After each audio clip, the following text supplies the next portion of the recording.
And so I grew up with a lot of different remedies back home in Germany, and then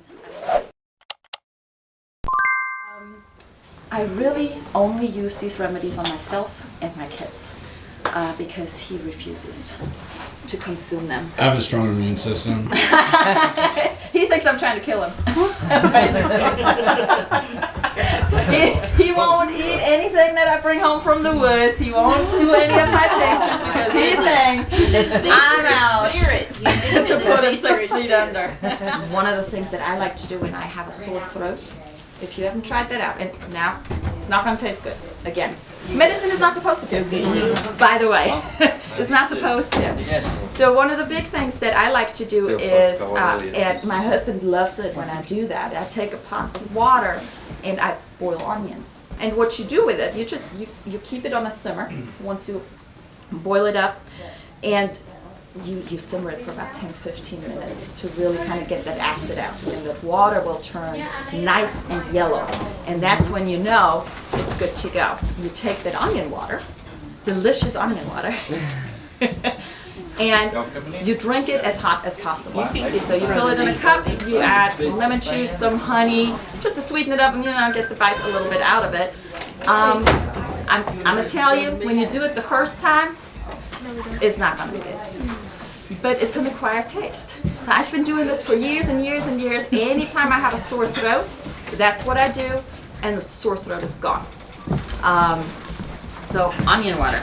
Do you think the red onions do better? I take whatever I have at home, honestly.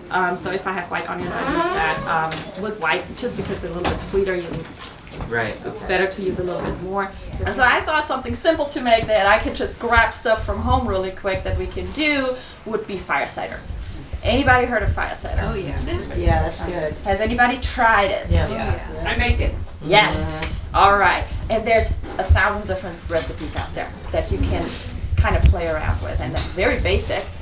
And you just put it all in a jar, fill it up with apple cider vinegar, and let it sit. You can use it as a cold and flu remedy. If you're really sick, take 3 shots a day. Got to man up though, okay? Not something you just sip and enjoy. Man up. And then we're gonna add some spice to it. We're gonna add some jalapenos. We're gonna add some garlic. And so that's what we're gonna cut up.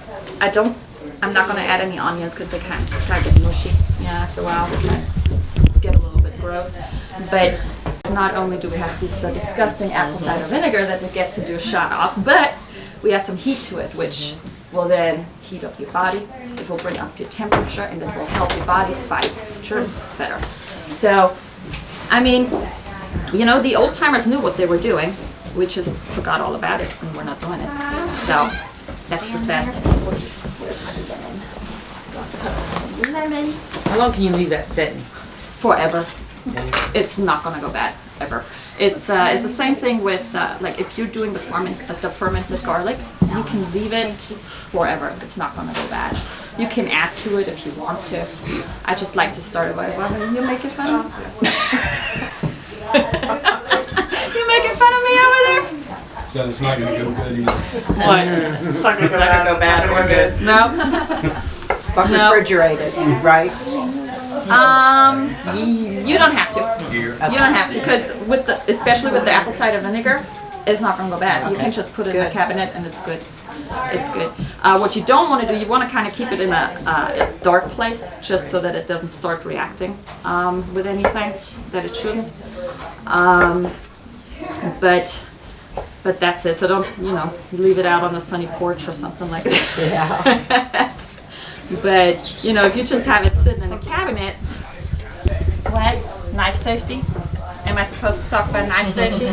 Don't let your kids run around with them. Out. There we go. Hello. Hey, how y'all doing? How are ya? Good. And then, Can you shut the door, please? thank you. Getting cold in here. Getting cold in here. We're still sitting in here with jackets on. I mean... So I like to add as much lemon as possible, just because I just like lemons.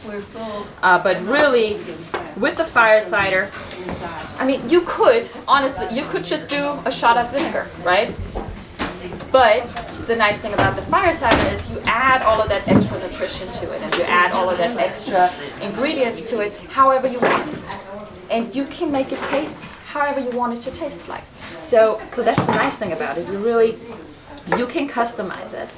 And like I like to add elderberries or cranberries. You can add some oranges in there. You could make a batch with some oranges, add some cinnamon to it, maybe some cloves, make it a little Christmassy, you know, get a little Christmas thing to it. And so you can do all of that as well. And it's just, it's amazing what a difference it makes. And then obviously with the apple cider by itself, you have all the probiotics already in there. Now, because it's apple cider vinegar, there's not as much as if you're doing different fermentations, but the vinegar itself will clean up your system really good. Let's just say that. It'll get you started. So once you've kind of learned to like it, because it's definitely one of those where you need to force yourself to do it, right? You can make it part of your routine to just pour yourself a shot of it every morning before you do anything else. Get a shot, chase it down with a glass of water maybe. And that will get your day started right. It will boost your immune system. It will get your juices flowing. It will wake you up. Absolutely. So definitely organic and with the mother, or you make your own. Again, how do we make apple cider vinegar? Anybody know? Has anybody tried it? Yeah. How'd you make it? I used everything. I used peelings, I used everything. I haven't made it in a long time, but I made a bunch when I made it and just covered it with water, kept it in a dark place, I believe. Yeah. How long did you let it stand for? I don't remember. Several weeks at least. Yeah. The initial one, probably at least 4 to 6 weeks Yes. minimum, and then you probably want to check on it. But yeah, you basically use your apple scraps, and then you just let it stand with water. That's it. You can add a little bit of sugar to it just to kind of give a boost to the initial fermentation process, and then you just let it sit. That's it. I mean, fermentation really is pretty straightforward and simple, right? It doesn't take much. And so this, we'll mix it up really nice, and then every day we're going to shake it. Oops. And so with this lid, you don't even need to burp anything. It does its own thing. It releases itself, so you don't need to do anything. And so that is it. So you just let it sit, and it looks nice, right? Yeah, It's pretty. Beautiful. So yeah, you just let that sit for at least 2 weeks.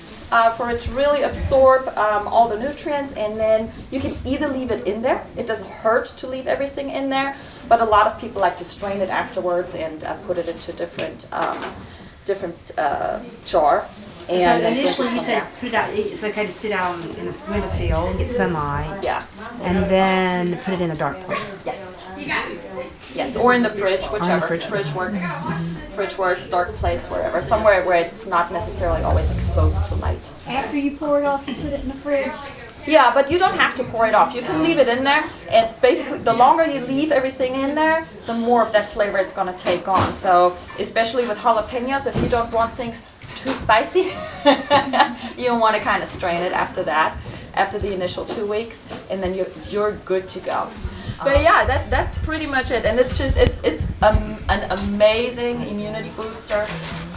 You know, if you want to put some extra stuff in there that helps, cinnamon is great. Anise, cloves have great properties. What about pine needles even? I mean, because we make pine needle tea that has amazing properties, but I don't know if it would. It would probably, I don't know how the flavor would go. Yeah. I mean, you can always try a small batch and see how the flavor would go, but like pine needles are amazing for vitamin C. You know, they got more vitamin C than lemons or any kind of citrus. And yeah, exactly. And they're everywhere. Yeah, they're everywhere. You can literally pick up a hand right now, you know, anywhere. And so I don't know how the flavors would mix. Yeah. It might make it bitter, but I mean, there's nothing like nothing. Extra bitter. Yeah, extra bitter. Is there any way to know if it's gone bad? You'll smell it. you'll smell it, but you won't have to worry about this going bad. It's submerged in apple cider vinegar. This is not going bad. So if we didn't have the lid, we just had a mason jar, we use a weight to make sure it's weighted? Yep, so you can weigh it down. You can just put cheesecloth under it to let it breathe for the first 2 weeks. And once the first 2-3 weeks are done, and you either strain it or don't strain it, you can just lock it up and put it in the fridge or in a cabinet. Okay. Yeah. Yeah, it shouldn't. You just drink it straight. You don't put like honey in it or anything. You can, but you can just drink it straight. You can just take a shot in the morning for the wake-up call. It's really going to help you regulate the way your body works. It's great to kind of regulate your levels, even hormonal levels. So it's a great way to get your day started. I really need to get him on that. Yeah, sounds like it. Time to man up. Time to man up. I know, right? Man up. Exactly. Like, all right. I just need you to hold the camera. Didn't know I was going to be the butt of every joke. Yeah, that's how it goes, you know. But yeah, it's an amazing way to start your day. And if you start with even just a half a shot, because it's going to be a lot and it's going to burn. You want to chase it down with some water or some juice or some tea or something that's going to kind of wash down that acid, because you don't want to have it just sitting there. I definitely recommend that. And probably when you first start using it, you want to probably stay home. Probably don't want to go too far from your house first time you start using it. Just, you know. To be safe. Just in case. I don't say I gotta go to the bathroom without Exactly. So yeah, so this is what I thought we could make today, because it's easy. It is a great antibiotic. You know, it's really gonna level out so many things and just make your life easier. It takes care of so much stuff when you just keep your body flushed out of all the bad things. So the things that I use the most, because when I get sick, it usually starts in the throat for me. So I make that onion water. It helps. It's disgusting, but it helps. Gargling with salt, you know, to disinfect it. That helps a lot. I use my tinctures that I make, so I don't have a big variety right now, but like I like to go out into the woods and look for stuff that's growing around our land. So one of the first things that I found is Oozmia. And I don't know if you guys heard of it. It basically looks like Spanish moss, but it's not Spanish moss. So in order to identify it, you want to kind of pull it apart.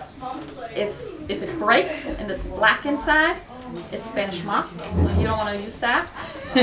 If it's white inside and it's elastic, then it's old man smeared. Is that the one that looks kind of like snow when you're walking like down the path? No, Okay. that is like That's a different. lamb's cotton or something like Okay, that. not It's that got a one. different name. Okay. No, it grows on the tree. Oh, okay. And it usually, the best time to go out and harvest it is after a storm, when the storm's blown it off the tree, because you don't want to, climb 30 foot up and harvest it. You wait till it falls and pick it up off the ground. And Can you tell me the name of it again? Oozmia. How do you spell it? Do you know? Usna, NEA. Okay. Yeah, and I make tincture out of it. If you're just having it for your own use, you can just fill it into a big bottle and start taking it at like 2 milliliter, like a dropper full basically, at a time. And Oozmia has great anti-inflammatory properties. It's amazing. It's a natural antibiotic, natural antiviral, and I mean, we don't know that it grows in the backyard, right? It's everywhere. Yeah. It's everywhere if you just keep your eyes open. And if you're going out into the woods after a storm, you'll see it on the ground. About how much would you put in there? Half cup, round up? So if you're doing it with like a tea or something, I would just start with a dropper full, 2 milliliters. Like when you're making a tincture, how much would you put in a tincture? I usually start with like, trying to think, Quart. a quart, a liter, right? A quart. Quart yes. A quart jar. And you just stuff it in there as tight as possible and fill it up with the alcohol. I usually use vodka or Everclear, something high percentage, at least like 70 or something, to kind of extract all the goodness from it. With anything herbal that you do, usually they won't hurt you, right? But you never know if you have any allergies against anything. So it's good to just start with a small dose, and you can always increase it. But don't just drink the whole bottle. You don't know how you're going to react to it. So, I always have a disclaimer, and when I make like my videos and stuff, like, look, I'm not a health professional. Before you use anything, talk to your doctor. So don't listen to me. I'm not a health professional. It's just things that I grew up with and that helped me. If you're going outside, if you're going out into the woods, just keep your eyes open because there's medicine and edible food everywhere.